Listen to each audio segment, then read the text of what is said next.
morning guys, welcome to Flory Models Daily Show. Here we're on Monday the 12th of September 2016 and busy weekend, a really busy weekend. Obviously we were with you, I think it's for 4.5 hours on Saturday for the live show. We'll look at that in a moment.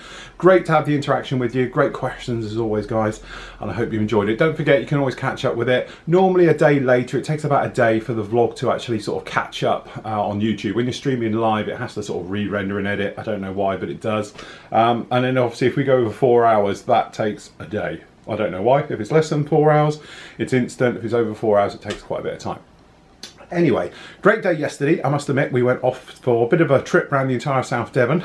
We had John, our very own John, and his wife was down here. And also we have Matt and Leslie, and Leslie's mum and dad came with us as well. So we had a bit of a fish and chip lunch out, a very nice restaurant overlooking the sea, and everything down at Slapton. Some of you might know there's a tank down there, a Sherman and all the rest of it.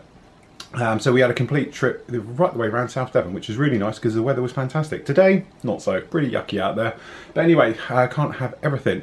So, this morning, to be honest, it's now 9:30. I had every intention of being online at 9 o'clock getting on with the flanker, which I'm still going to do in around about half an hour's time. Okay, so you won't know this because you won't see this tonight, but we're going to do it live anyway. Okay, probably only about an hour, 2 hours tops, because we're only going to do the metal work today and the little bits and pieces, which should be pretty straightforward for it. Okay, the reason I'm late is pigments. To be honest, all hands are working now with that horrible stuff. I've just washed up because I was covered in it. The pigments are all being, as we speak, labelled now. They've all been bottled up and everything, but they all needed labelling and sorting out and everything else like that. So if you ever wanted our pigment sets, which it seems to be loads of you are, they are going to be up on the site tonight. Okay, I'm going to put them live on the site this afternoon.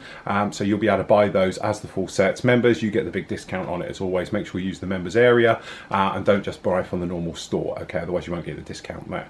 So we're doing that. So anyway, today, as we move our way around here, Saturday we were working on this guy, which to be honest you might have noticed I was talking about with the rotor sag and all of that thing on there. So what I've actually done is I've taken the rotors out over the weekend and I put a heavy weight on them and I've been weighting them down, which seems to be working.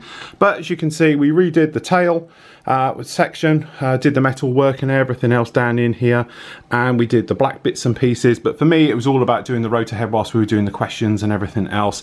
I've had the windows off and been cleaning all of those because to be honest I had overspray all over them. We've got to do this guy as well.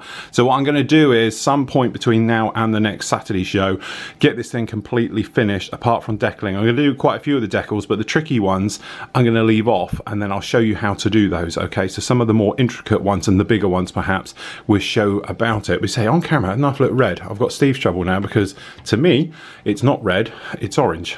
So take your pick. Okay, but generally I have to say it's been a great build, lots of fun answering your questions and all the bits and pieces as we make our way through and everything else like that. The other thing we're going to do this morning, they're all here actually, is this. I'm going to show you probably about lunchtime, as soon as we finish doing the flanker live, what we're going to do is we're going to do the photo work and the final little thoughts and our bits and pieces for this guy. I quite like leaving it a couple of days before I actually come in and give you my final thoughts on the build. That way you can reflect on it over like a bit of a week. And to be honest, I finished that sort of 2 weeks ago, but we've got to do the filming work for it and all the bits and pieces. So I'm going to show you all about that. In fact, I'm going to do that before I start the flanker build. Otherwise that means I've got to clear everything away to get going on the flanker. Okay, and speaking of which, here it is. So in a minute, literally, we will be starting on this guy, going through, and we're going to do the metal work this morning. So we're going to show you about masking up and we're going to do that heated metal work, top and bottom, and the exhaust nozzles and everything else, and the gun areas, anything that's metal on this. We're going to do the metal colors, which to be honest I'm thinking we're going to use AK Extreme Metals, which are up there. And no, I didn't get around to doing my paint rack. That's going to be a job for tomorrow. Okay, so we're going to go up there and do that one. So it should be lots and lots of fun. So anyway, that is about it. Obviously quite a bit to get through this morning, so we get these bits all done and then I'm going to join you at lunchtime, or if you are watching, I'll see you in about half an hour for the flanker live.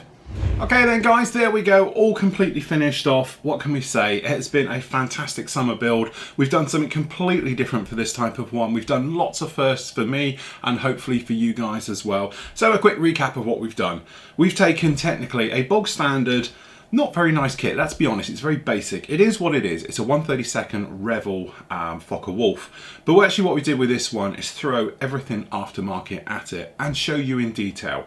So to be honest, to start with, we went in there with things like the cockpit, We showed about painting, weathering and detailing a resin cockpit, right the way through from taking it off of the actual casting blocks to actually the final weathering. Then we went through and we did the engine, which is an absolutely stunning piece of work. The Brazin sets are some of the finest aftermarket parts you can get. Certainly well worth an investment into certain areas. Okay then guys, so there we go. I've just done the final reveal or the conclusion for the actual FW190. I have thoroughly enjoyed it. I've loved all the firsts about it and everything else like that. It's one of those builds which you can just really get into and lose yourself with, and I can understand now why guys go on and go further with it and take it even further and deeper and everything else like that. But from our point of view, I think it's what, 18 parts now, so I think that's enough for us for a full-on summer build, and we've got some more great builds coming up with you in the future. So next up, we're going to photograph it. Now I know some of you have expensive photo booths and light sets and everything else like that, and people often talk about what camera they need and what lighting and everything else like that.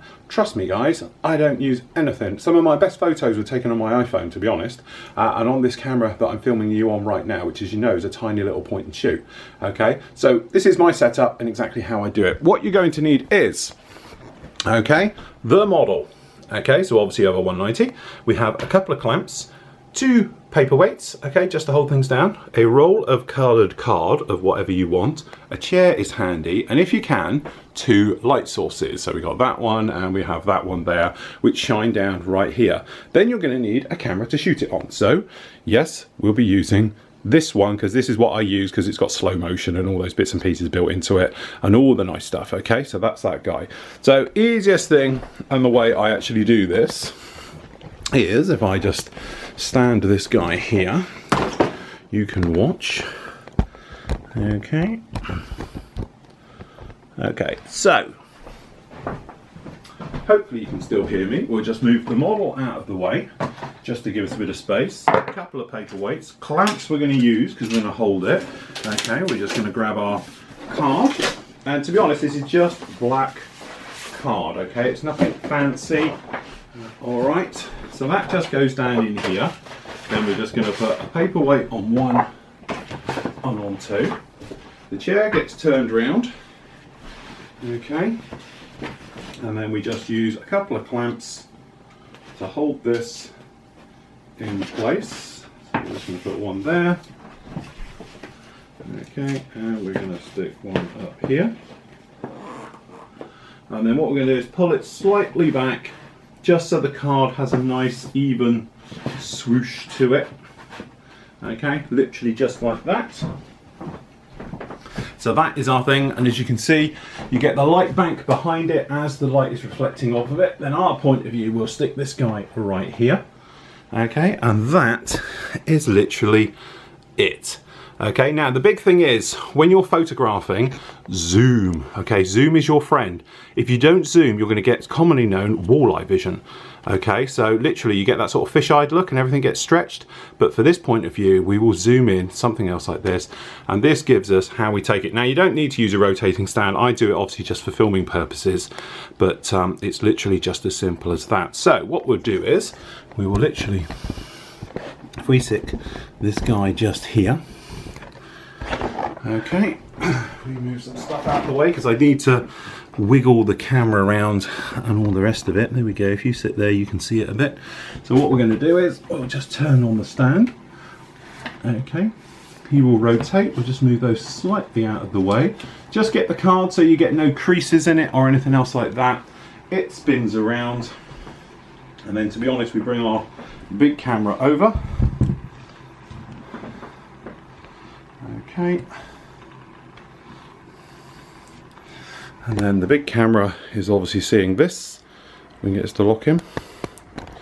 Sorry, it's because you're slightly zoomed. Let me just zoom you out.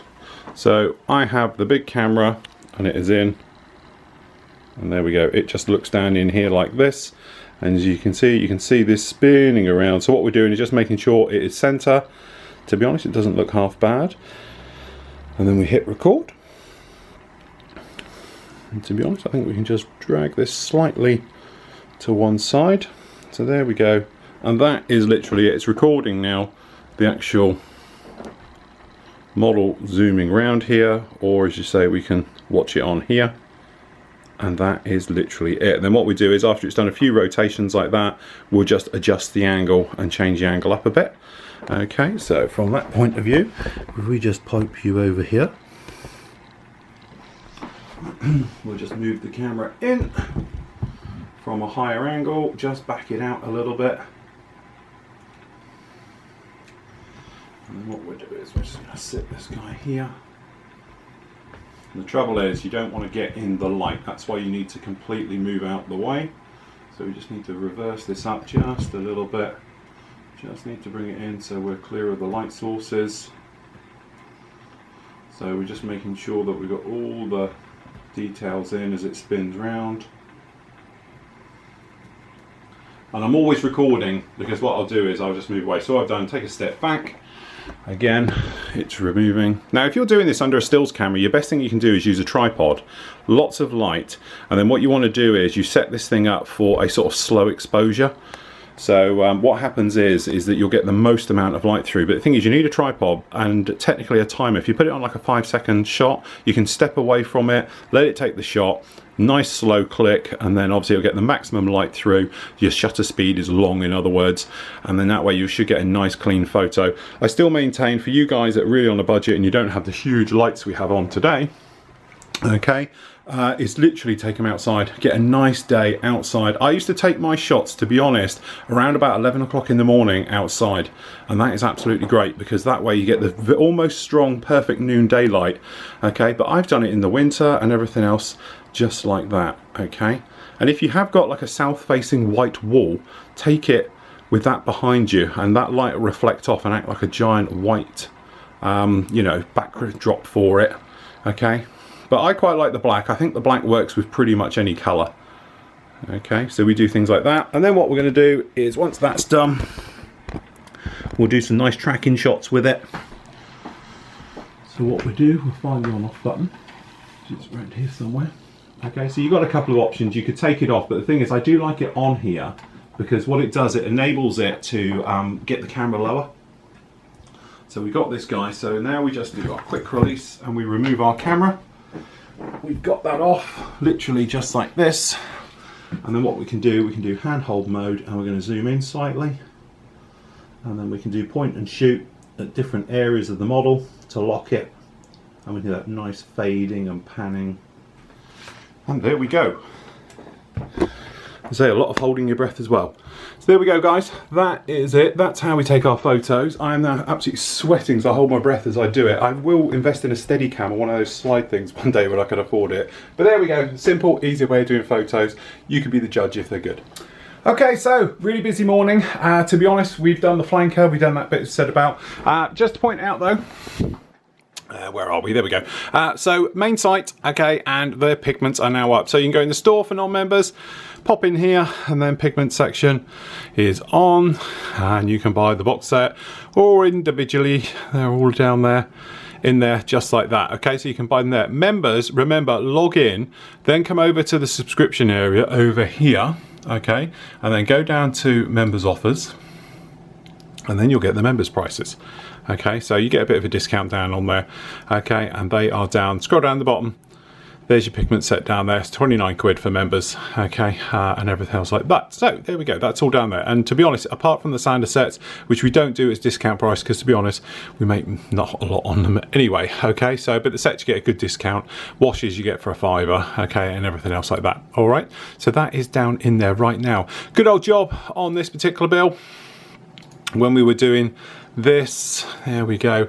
As we can see, it's what we were doing this morning. We're doing all the pigment work, and we were trying a new camera thing as well, so I'm going to have a look at that later to see how that worked.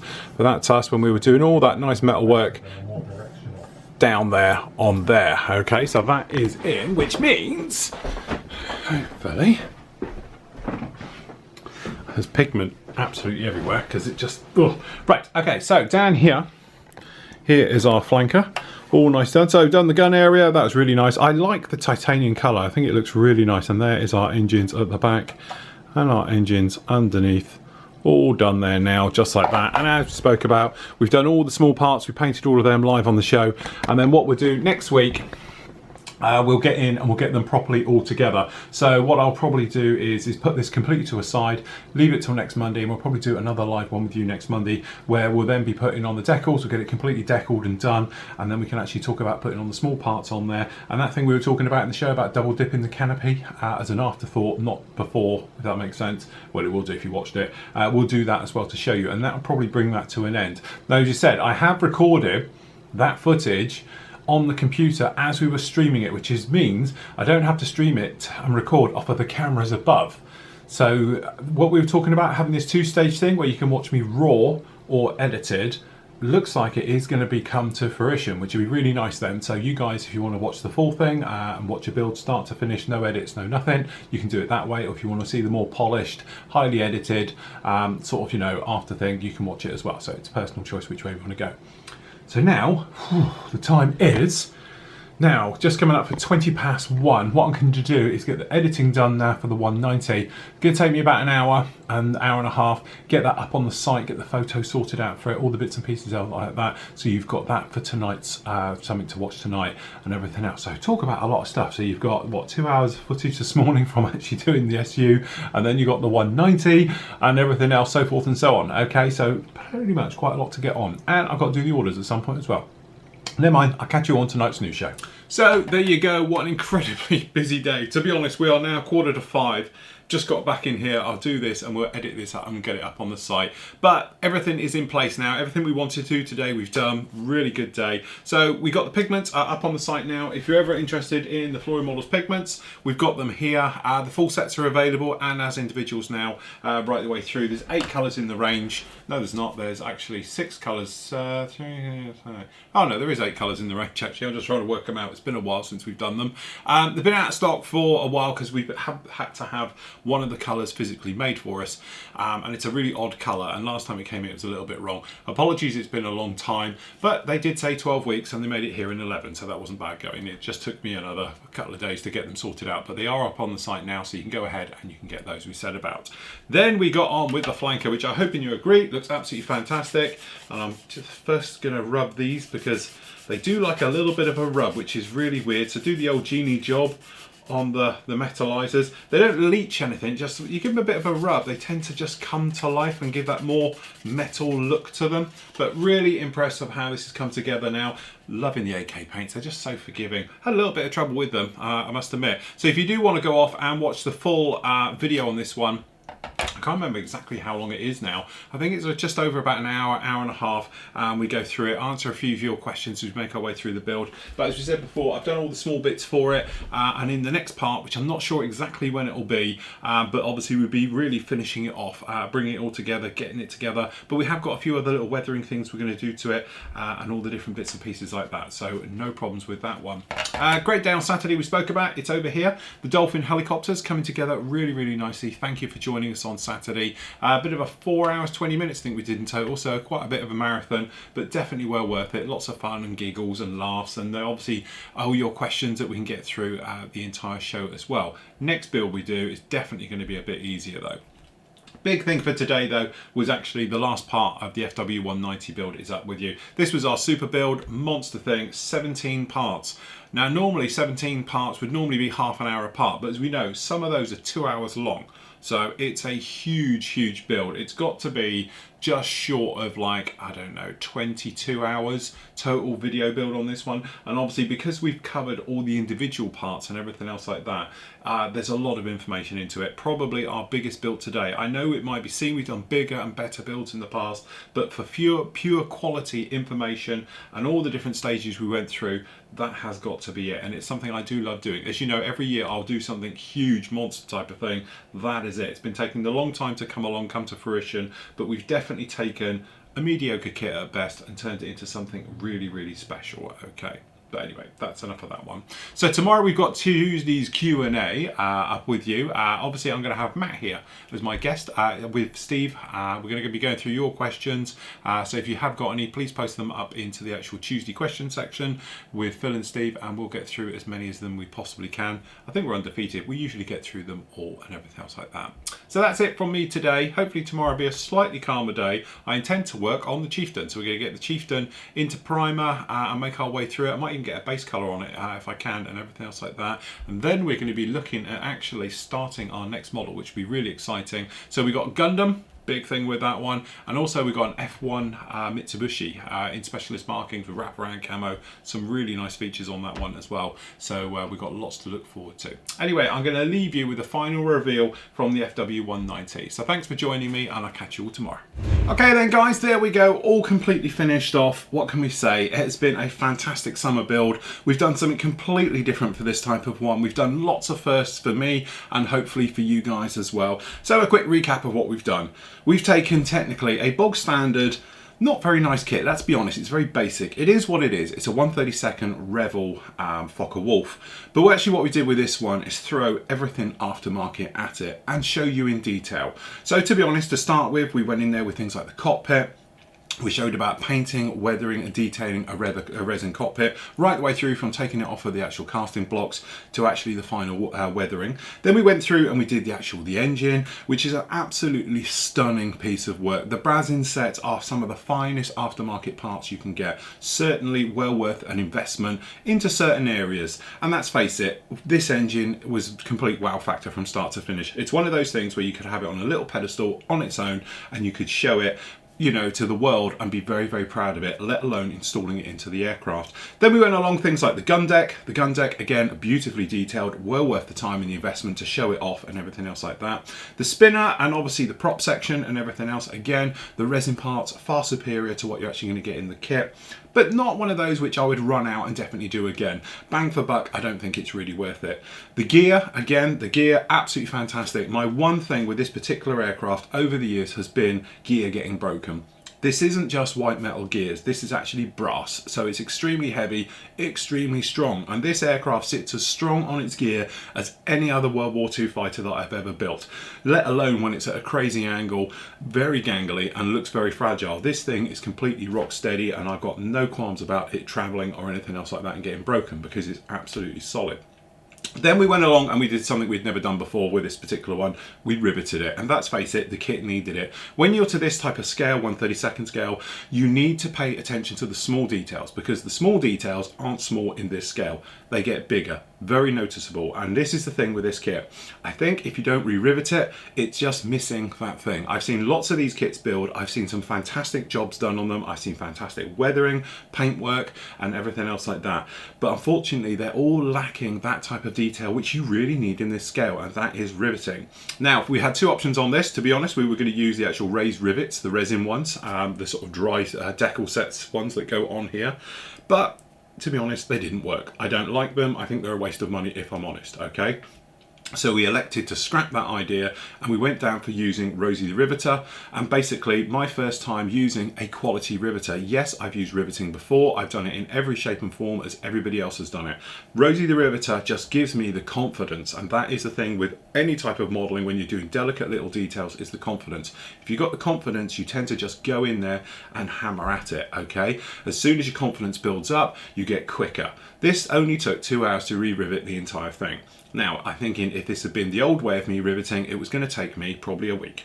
Okay, but obviously I have the confidence. We were doing a lot of it freehand. We were going in there, we were just slapping them down. And that is what a good product does. It gives you the confidence just to go at it. If you've got a product, I think that's a little bit, yeah, okay, such as the trumpeter, riveting wheels, things like that. I'm too careful with it. This confidence, we go in and we went over the entire model with no problem at all. Okay, and then it was a case of going through with a couple of other firsts. We actually sprayed on the markings for it, so those have been sprayed on, put onto this one. Again, they went down absolutely beautifully, no problem at all. Then we used a few kit ones in amongst it all to go through things like that. We showed you in depth about doing mottling work, okay, because normally it's something that people tend to talk about but don't really show. So again, we showed you in depth about doing the mottling work. And then obviously the elephant in the room was about this aerial. So is it taut, is it slack? To be honest, I don't know. I don't think anybody really knows. It does seem to be a complete minefield. I've got a beautiful reference photo of one of these aircraft with this canopy in the slid position and it's taut with somebody stood next to it. That's what I've gone for, but I know it probably should be slack, and then you're going to get other people who are going to say it should be taut. Okay, so it's a bit of a minefield. Check the references, see what feels right for you, but at the end of the day it's an easy fix either way. It's just from my point of view, we're going to leave it and we're going to move on. Particular type of weathering on this one, we went through this one again with something a little bit different because we actually sanded it, so it's a nice little weathering technique I use. Remember, if you're doing it, do not push. That is the secret to all the sanding. Let the sander do the work.